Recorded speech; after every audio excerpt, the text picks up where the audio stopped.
Hello everyone, कैसे हैं आप सब। आज मैं एक नई वीडियो के साथ आपके सामने आई हूँ जो कि क्लास 7 हिंदी का चैप्टर नंबर 6 रक्त और हमारा शरीर है। जैसा कि आपको नाम से ही पता चल रहा है, रक्त और हमारा शरीर यानी कि खून और हमारे शरीर का क्या संबंध है, यही सब हम इस पाठ में पढ़ेंगे। तो इसके लेखक हैं यतीश अग्रवाल जी।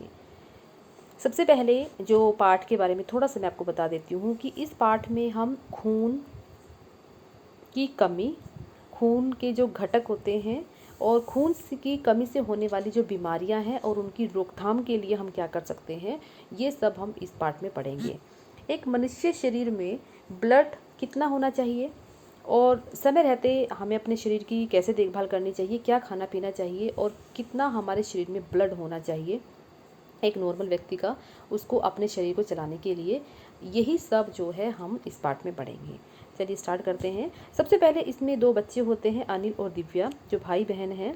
तो दिव्या जो है अनिल की छोटी बहन है और वो शुरू से ही जो है काफ़ी कमज़ोर है और वो दिन भर जो है थकान महसूस करती है। उसका किसी काम में मन भी नहीं लगता और भूख भी उससे बहुत कम लगती है। तो अनिल उसको बोलता है कि उसे डॉक्टर के पास जाना चाहिए और अपना ब्लड टेस्ट कराना चाहिए। तो वो वहाँ जाते हैं और ब्लड टेस्ट कराने के लिए। तो अनिल को अपनी ही जान पहचान की कोई डॉक्टर दीदी वहाँ मिल जाती है और उन्होंने जो है दिव्या के खून की जांच के लिए थोड़ा सा खून लेके उसको ब्लड टेस्ट किया और डॉक्टर दीदी ने बोला कि आप जो है अनिल को कि कल जो है इसकी रिपोर्ट लेने आ जाना। अब अगले दिन क्या होता है, खून की जांच की रिपोर्ट लेने के लिए अनिल डॉक्टर दीदी के पास जाता है अगले दिन। तो दिव्या, जो डॉक्टर दीदी है, वो बताती है कि दिव्या को एनीमिया है। वो बोलती है कि इसमें चिंता की कोई बात नहीं है, कुछ दिन तक दवाइयाँ लेने से और परहेज करने से वो ठीक हो सकती है। अनिल ने जो है एनीमिया नाम की जो बीमारी है वो डॉक्टर से उसके बारे में जानना चाहा। तो डॉक्टर ने कहा कि जो हमारे शरीर में रक्त होते हैं वो भानुमति के पिटारे के जैसे होते हैं, जो दिखने में लाल द्रव जैसा दिखता है, परंतु इसमें प्लाज्मा, लाल रक्त कणिकाएं और सफ़ेद रक्त कणिकाएं तथा प्लेटलेट्स भी पाए जाते हैं। मतलब जैसे हमारे अंदर ब्लड होता है, जो हमारा खून होता है, हमें दिखने में बहुत ऐसा लगता है जैसे रेड कलर का है, बस इतना सही है, लेकिन उसके अंदर इतने सारे कण भी होते हैं, ये हमें नहीं पता होता। जब अभी हम पाठ में पढ़ रहे हैं क्या क्या होता है उसमें, प्लाज्मा, लाल रक्त कणिकाएं, सफ़ेद रक्त कणिकाएं और प्लेटलेट्स। अब इसमें आगे देखिए, सूक्ष्मदर्शी द्वारा स्लाइड पर रखे एक बूंद रक्त में इतने सारे अवयव देखकर अनिल जो है आश्चर्यचकित रह जाता है। इसमें क्या है, डॉक्टर दीदी अनिल को खुद मतलब ये बोलती है कि तुम इस सूक्ष्मदर्शी का मतलब होता है कि एक ऐसा यंत्र जिससे छोटी वस्तुओं को कई गुना बढ़ाकर हम देख सकते हैं। ये डॉक्टर्स के पास ज़्यादातर मिलता है। तो जो डॉक्टर दीदी होती है वो अनिल को बोलती है कि तुम खुद इस सूक्ष्मदर्शी यंत्र से देखो कि इस खून के अंदर मतलब क्या क्या पाया जाता है। तो वो एक बूंद रक्त के में डालकर सूक्ष्मदर्शी के द्वारा अनिल को दिखाती है और अनिल उस चीज़ को देखकर बहुत हैरान रह जाता है। उसने लाल रक्त कणिकाएं देखी जो बालूशाही जैसी थी। 1 मिलीलीटर रक्त में इनकी संख्या 40 से 50 लाख कण तक होती है। अब देखिए, 1 मिलीलीटर खून अगर किसी का ले लिया जाए तो उसमें 40 से 50 लाख कण होते हैं। कभी हम सोच भी नहीं सकते कि 1 मिलीलीटर खून की में इतने सारे कण भी हो सकते हैं। इनके कारण ही रक्त लाल होता है और इनका जीवन 4 महीने का होता है। ये हर समय बनती और नष्ट होती रहती हैं। मतलब जो खून हमारे बॉडी में होता है वो बनता और ख़त्म होता रहता है। ये हड्डियों के बीच मज्जा रूपी कारखाने में बनती है। इसके लिए प्रोटीन, लौह तत्व, विटामिन जैसे कच्चे पदार्थ की आवश्यकता होती है। ये पदार्थ जो हमें कहाँ से मिलते हैं, हरी सब्जी, फल, अंडा, दूध और मांस में खूब मिलते हैं। मतलब कि अगर किसी को खून की कमी है तो वो इन चीज़ों को खा के अपने खून को बढ़ा सकता है। इन लाल रक्त कणों की कमी को ही एनीमिया कहते हैं। अब इसके बचाव का सबसे अच्छा तरीका है संतुलित आहार लेना, एक पौष्टिक आहार लेना। इसके अलावा एनीमिया पेट में कीड़े होने से भी हो जाता है।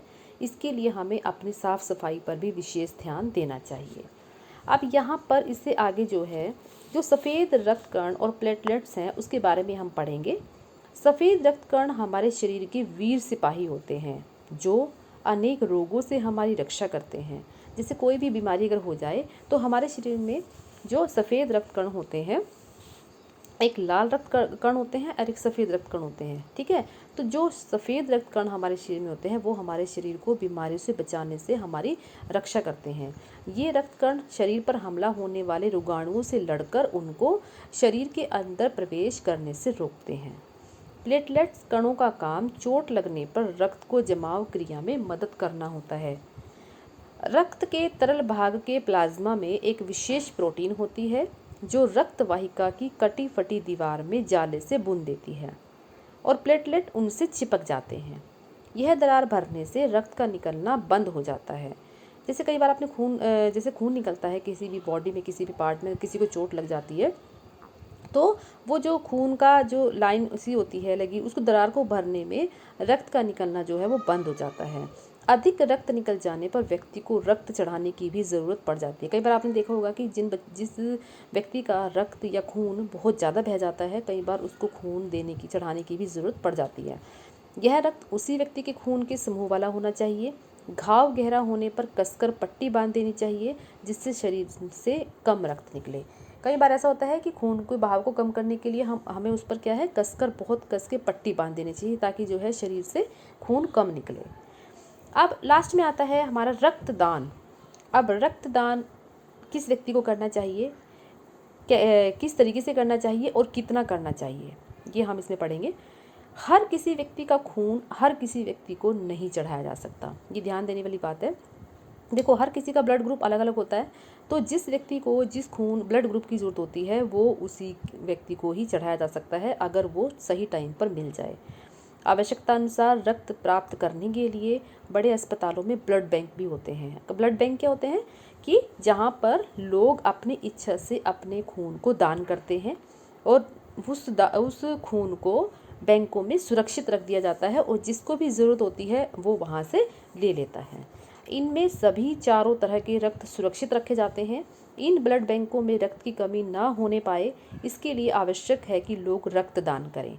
रक्तदान आपने सुना होगा, जैसे ब्लड डोनेट करते हैं लोग, तो अपने अपने हिसाब से जितना जिसको ब्लड डोनेट करना होता है, रक्तदान करना होता है, वो कर सकते हैं। 18 साल से अधिक उम्र का स्वस्थ व्यक्ति रक्तदान कर सकता है। एक बार में एक व्यक्ति से 300 मिलीलीटर रक्त लिया जा सकता है। मतलब अगर कोई व्यक्ति एक बार में, पहली बार में कोई रक्तदान कर रहा है, ब्लड डोनेट कर रहा है, तो उसका 300 मिलीलीटर तक रक्त ले लिया जा सकता है। रक्तदान करने से कमज़ोरी आएगी, यह विचार बिल्कुल ही गलत है क्योंकि इतना रक्त तो हमारा शरीर कुछ ही दिनों में बना लेता है। हमारी बॉडी क्या होती है, जैसे कोई मान लो बीमार हुआ, अब उसके अंदर खून की कमी हो गई, लेकिन थोड़े ही दिनों में क्या होता है, हम खा पी के या कोई अपनी मतलब ऐसी इस तरीके का खाना पीना हमारा हो जाता है, संतुलित आहार लेके, कि हम कुछ ही दिनों में वो रक्त दोबारा से हमारे शरीर में बन जाता है। तो एक स्वस्थ व्यक्ति के शरीर में 5 लीटर रक्त होता है। इसमें कुछ रक्त देकर किसी का जीवन बचाना अत्यंत सौभाग्य की बात होती है। बड़ा होने पर मैं भी रक्तदान किया करूँगा। अनिल के मुंह से यह बात सुनकर डॉक्टर दीदी ने उसकी पीठ थपथपाई। मतलब कि ये सारी बातें जो हैं डॉक्टर दीदी अनिल को ही बता रही थी और लास्ट में बताती है, अनिल भी सोचता है कि जब मैं बड़ा हो जाऊंगा तब मैं भी ब्लड डोनेट करूंगा, यानी कि रक्तदान करूंगा, क्योंकि रक्तदान करने से कभी भी कमज़ोरी नहीं आती और वो कुछ ही दिनों में दोबारा से वो हमारा जो खून ले लिया जाता है, जो हम खून डोनेट करते हैं, वो दोबारा से बन जाता है।